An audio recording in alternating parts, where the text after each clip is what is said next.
అందరికీ నమస్తే. నేను మీ Gopi. Welcome back to our channel. ఈరోజు ముందు వచ్చేసరికి సీనియర్ జర్నలిస్ట్ భరద్వాజ గారు ఉన్నారు. సార్ నమస్తే. సార్ నమస్తే. సార్ మనం చూసాము మొన్న విజయవాడలో సీఎం పై రాయి ఘటన ఏదైతే జరిగిందో ఆ ఘటనలో ఒక ఇద్దరిని అయితే అరెస్ట్ చేశారు. A1 A2గా అరెస్ట్ చేసి కోర్టు కూడా హాజరుపరచడం జరిగింది. అందులో భాగంగా A2ను అయితే ఈరోజు విడుదల చేశారు. అతను ఎందుకు విడుదల చేశారు, అదేవిధంగా A1 మైనర్ అతను, ఆ మైనర్ కుటుంబ సభ్యులు కూడా వడ్డెర కాలనీలో చాలా ధర్నాలు చేపడుతున్నారు. ఎందుకు మైనర్ ఉంచారు, ఎందుకు మేయర్ వదిలిపెట్టారు? అంటే మేజర్ ను వదిలిపెట్టారు, మైనర్ ఉంచారు, ఇవన్నీ విషయం కాదండి.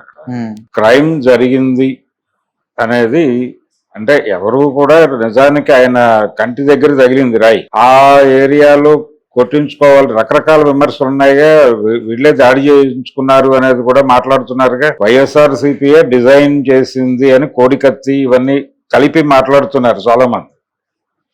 పర్టికులర్ గా తెలుగుదేశం నుంచి ఆ విమర్శ వస్తోంది. ఆ విమర్శ వచ్చిన సందర్భంగా వీళ్ళ పద్ధతిలో వీళ్ళు రియాక్ట్ అవుతున్నారు. సరే, పోలీసులు వాళ్ళ పద్ధతిలో వాళ్ళు ఒక ఇద్దరిని అరెస్ట్ చేశారు.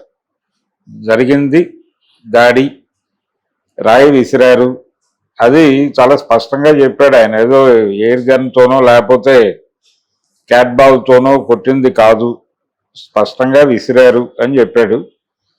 సో పోలీసులు ఎందుకు వదిలేసి ఉంటారు ఇతన్ని అంటే, వాళ్ళే చెప్తున్నట్టుగా ఇతనికి నేరంతో సంబంధం లేదు అని వాళ్ళకి ఎక్కడో సమాచారం దొరికి వదిలేసి ఉండొచ్చు. వదిలేయటానికి అవకాశం ఉంది. ఎవరైనా సరే ఇప్పుడు వాళ్ళు ఇద్దరు కూడా కోర్టులో పెట్టగానే ఇమ్మీడియట్ గా వాళ్ళేమీ నేరస్తులు కాదు. కేసు నడవాలి. యాక్చువల్ గా కేసు నడవాలి. కేసు నడిచిన తర్వాత సాక్షుల్ని ప్రవేశపెట్టాలి, ట్రయల్ జరగాలి. ట్రయల్లో సాక్షులు వీళ్ళు చేయలేదు అని చెబితే, వీళ్ళకి అనుకూలంగా సాక్ష్యాలు ఉండి ప్రతికూలమైన సాక్ష్యాలు ఏవి లేకపోతే అప్పుడు కోర్టు కేసు కొట్టేసి వాళ్ళని పంపించేస్తుంది. ఈ ప్రొసీజర్ జరగడానికి చాలా కాలం పడుతుంది. ఎన్ని సంవత్సరాలైనా పట్టొచ్చు, 10 సంవత్సరాలు కూడా పట్టొచ్చు, 15 ఏళ్ళు పట్టొచ్చు. ఇప్పుడు ఆ దాడి చేయించుకున్న ముఖ్యమంత్రి గారి మీద ఉన్న కేసులు ఎప్పుడు పెట్టినవి? ఆయన ఇప్పటికీ బయటే ఉన్నాడు కదా, బెయిల్ మీద హ్యాపీగానే ఉన్నాడు కదా, దాదాపు 15 ఏళ్ళు కదా. కాబట్టి ఈ కేసు కూడా 15 ఏళ్ళకి తేలొచ్చు. ఇప్పుడు కోడికత్తి పరిస్థితి ఏంటి చూసాం, ఎన్ని సంవత్సరాలు నడిచిందో. అది 5 ఏళ్ళేనా దాటి నడిచింది. అది ఇంకా క్లారిటీ లేదు, దానిలో కూడా ఇంకా పూర్తి స్థాయి క్లారిటీ లేదు. సో ఈ కేసు కోర్టుకు వెళ్ళిన తర్వాత ఎన్ని సంవత్సరాలు పడుతుంది అనేది తెలియదు. అయితే ప్రాథమికంగా ఇది ఒక FIR ఫైల్ చేయాలి.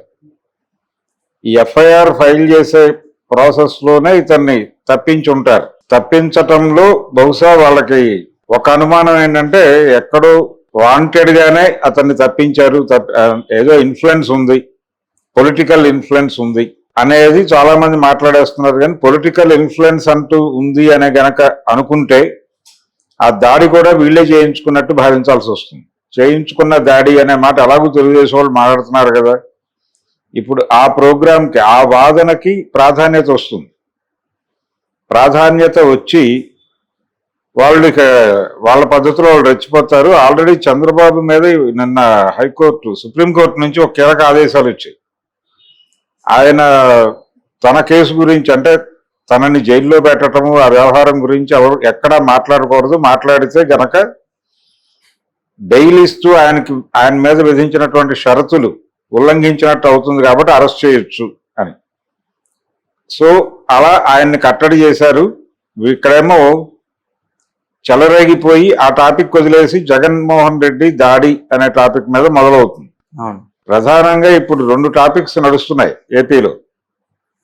ఒకటి దాడి, రెండోది జగన్మోహన్ రెడ్డి చేయించాడు లేకపోతే అవినాష్ రెడ్డి చేయించాడు అని టార్గెట్ చేస్తున్నటువంటి ఇంకో కేసు ఉంది, వైఎస్ వివేకానంద రెడ్డి హత్య.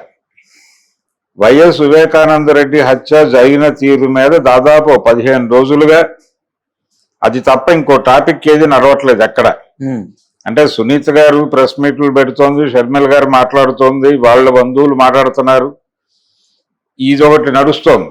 దానికి ప్యారలల్ గా ఈ దాడి కంటే కూడా వివేకానంద రెడ్డి హత్య ఎక్కువ నడుస్తోంది. కానీ అది బూమరాంగ్ అవుతుంది అనేటువంటి ఒక డౌట్ మొదలైంది. అంటే ఎక్కువ మిగిలిన అంశాలన్నీ వదిలిపెట్టేసి దాని మీద కేంద్రీకరిస్తే అది అతనికి అనుకూలంగా మారే ప్రమాదం ఉంది అనేటువంటి ఒక అనుమానంతో దాన్ని ఆపి ప్రస్తుతానికి ఇటువైపు టర్న్ తీసుకోవచ్చు. ఇతన్ని వదిలేశారు అని ఏ ఉద్దేశంతో వదిలేశారు అనేది అలాగే వాళ్ళు ప్రెస్ మీట్ పెట్టి ప్రపంచానికి చెప్తారు. కానీ ఈలోపు ఈ గోళ నడుస్తుంది. అయితే ఒకటి రిమాండ్కి తరలించిన తర్వాత తీసేసే ఇది కూడా ఉంటుంది.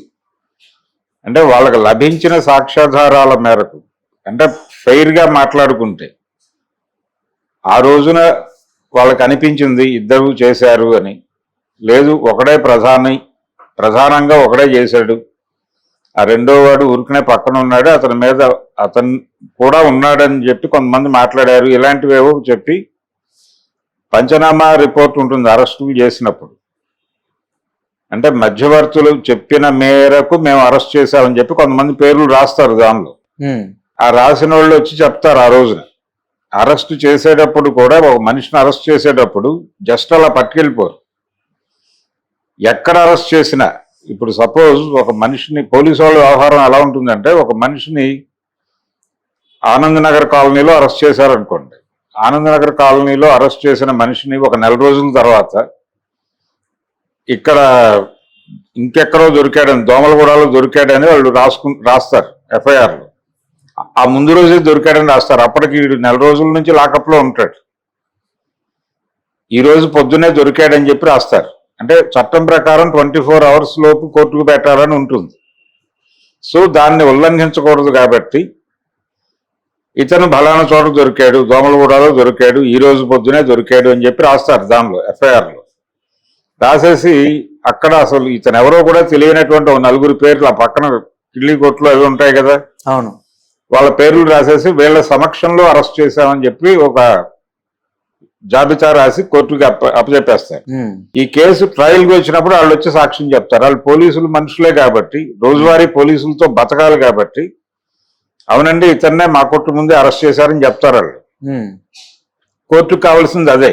నిజంగా నేను అరెస్ట్ కాలేదంటే నన్ను నెల రోజుల క్రితమే అరెస్ట్ చేశారు ఆనందనగర్ కాలనీలో అని వీళ్ళు ఎంత చెప్పుకున్నా కానీ అది అరణ్యరోధనే అవుతుంది. ఈ లోపు వీళ్ళు గనక ఒక హెబియస్ కార్పస్ వేసుకుని ఆ సెర్చ్లో గనక దొరికితే, అరెస్ట్లో ఉండగా దొరికితే, అప్పుడు అది దానికి ఒక విలువ వస్తుంది వీళ్ళ ఆర్గ్యుమెంట్. ఇది జనరల్ గా పోలీసులు చేసేటువంటి పద్ధతి. పోలీసులు ప్రభుత్వానుకూలంగా వ్యవహరించటం అనేది కూడా తప్పేం కాదు, అలాగే వ్యవహరిస్తారు కూడా. ఈ కేసులో పోలీసులు ప్రభుత్వానుకూలంగా వ్యవహరించారు అనేది గనక అనుకుంటే, అంటే ప్రభుత్వ ఆదేశాల మేరకే ఇతను వదిలిపెట్టేశారు, లేదా వైఎస్ఆర్సీపీ ఆదేశాల మేరకే ఇతను వదిలిపెట్టేశారు అనుకుంటే, తెలుగుదేశం పార్టీ చేసినటువంటి ఆరోపణ ఏదైతే ఉందో, తెలుగుదేశం అనే కాదు చాలా మంది మాట్లాడుతున్నటువంటి ఇది డిజైన్డ్ దాడి అని. డిజైన్డ్ దాడి అలా ఎలా చేయించుకుంటాడు ఆయన? కంటి దగ్గర అది ఏదైనా మిస్ఫైర్ అయితే ఇబ్బంది కదా. అటువంటి ఏరియాలో అటాక్ చేయించుకోవటం అనేది జరిగే వ్యవహారం కాదు. కాబట్టి జనరల్ గా ప్రతిపక్షం అనేది యాక్టివ్ గా ఉండాలి, ఒక దాడి చేయాలి. కాబట్టి ఈవెన్ షర్మిల కూడా అలాగే మాట్లాడింది కదా. షర్మిల గారు కూడా సొంత బ్రదరే అయినప్పటికీ ఆవిడ స్టైల్లో స్పందించింది తప్ప కొంచెం వ్యంగ్యం జోడించి మాట్లాడింది ఆవిడ. సో పొలిటికలైజ్ అయిపోయింది అది దాడి. పొలిటికలైజ్ అయిన తర్వాత ఏది జరిగినా దాన్ని విపరీతార్థాలు తీస్తారు. ఈ వదిలిపెట్టడంలో పోలీసులు సమంజసంగానే వ్యవహరించి ఉండొచ్చు, సమంజసంగానే వ్యవహరించి ఒకడే విసిరేటు దాడి అని ఒకటి మీదే కేసు ఫైల్ చేసి ఉండొచ్చు. ఆ వదిలేసేటువంటి ఇది ఉంది వాళ్ళకి. కోర్టుకు విన్నవించుకుని ఇతని మీద ఎవిడెన్స్ లేదండి, ఇతను మేము మొదట ఇద్దరు అనుకున్నాం తర్వాత ఒకటే అని తేలింది అనేది వీళ్ళు చెప్పి కోర్టు కన్విన్స్ అయ్యి వాడిని వదిలిపెట్టచ్చు. సో ఇలా జరిగిన కేసులు చాలా ఉన్నాయి గతంలో.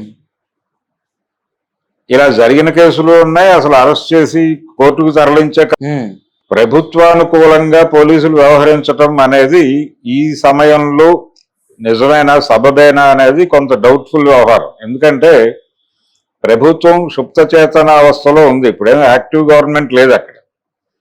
ఎందుకంటే ఎలక్షన్ కోడ్ నడుస్తోంది, గవర్నర్ గారి పాలన నడుస్తోంది ఒక రకంగా. కాబట్టి ప్రభుత్వము లేకపోతే వైఎస్ జగన్మోహన్ రెడ్డి ఏదో చెప్పి చేయించుకుంటున్నాడు అనేది కూడా అంత బలంగా నమ్మాల్సిన విషయం కాదు. అందుకని పోలీసులే వాళ్ళకి అనిపించిన విషయాల ప్రకారమే కోర్టులో అప్రోచ్ అయి ఉంటారు అనేదే ప్రస్తుతానికి మనం తీసుకోవాల్సిన అంశం. Okay sir, thank you sir. Thank you.